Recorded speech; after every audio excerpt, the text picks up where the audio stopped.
अच्छा, बोगदा आहे, नंतर एक पूल पण आहे, हा सुद्धा यांनी नवीन बांधला आहे. हा बोगदा हायवेला कनेक्ट कुठे होतो ते आपण बघूया. बोगदा म्हणजे बोगदा तर संपला आहे, बोगद्याच्या पुढे आणखी एक रस्ता आहे.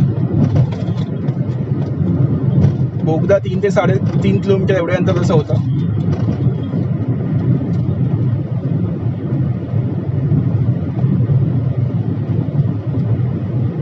मला जेवढं जुनं आठवतं, एक सोना ढाबा म्हणून एक स्टॉप होता जिकडून कशेडी घाट सुरू व्हायचा.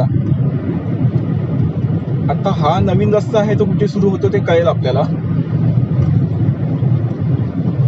अच्छा, भोगाव खुर्द म्हणून गाव आहे.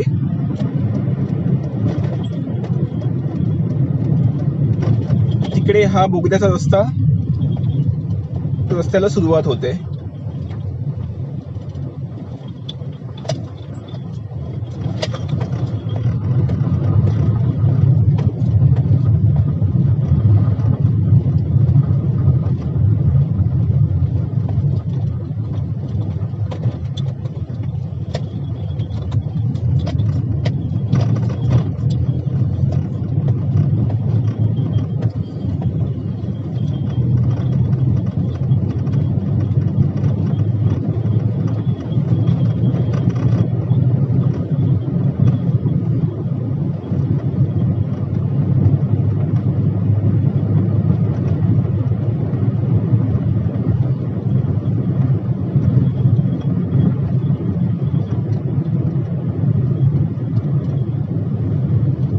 अजूनही म्हणजे म्हणतात बोगदा तर सुरू झाला आहे, पण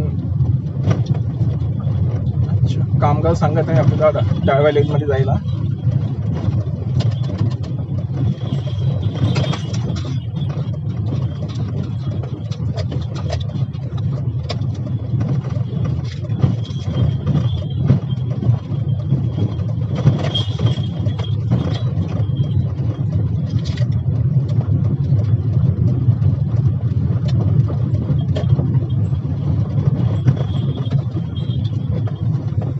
बोगदा तर आहे, पण अजून हा पूल बाकी आहे आणि रस्ता सुद्धा खराब आहे थोडा.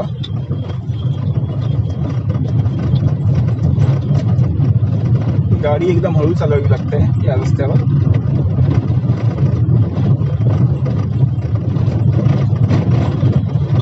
इकडे वाहनांच्या रांगा लागल्या आहेत, कारण काही कळत नाहीये. अच्छा, मे बी त्यांना तिकडे काम सुरू आहे, त्यामुळे कदाचित थांबवलंय गाड्यांना इथे. तर काही उत्साही लोक आता रॉंग साईडने येऊ शकतात इथे, पण त्यांनी बॅरिकेडिंग करून ठेवलंय.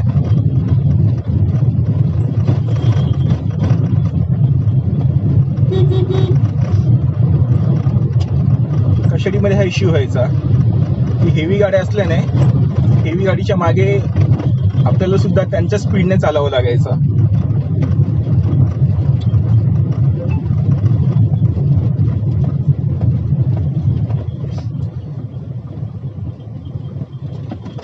म्हणजे बोगदा तर पूर्ण केला या लोकांनी असं म्हणू शकतो आपण. बोगद्यात तर काही रस्ता खराब आहे असं आढळलं नाही, पण बोगद्यात एंट्री एक्झिटच्या वेळेला काम बाकी आहेच अजून.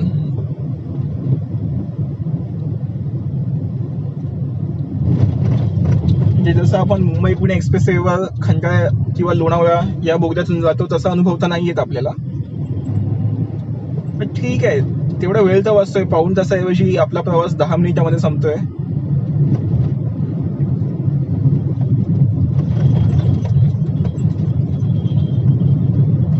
आणि आपण भोगावच्या इथून, अच्छा, आणि हा आपला मुंबई गोवा महामार्ग जो पोलादपूरच्या बाजूने येतो.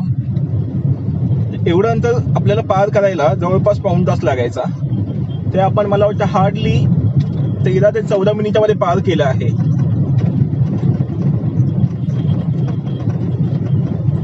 हे बघा,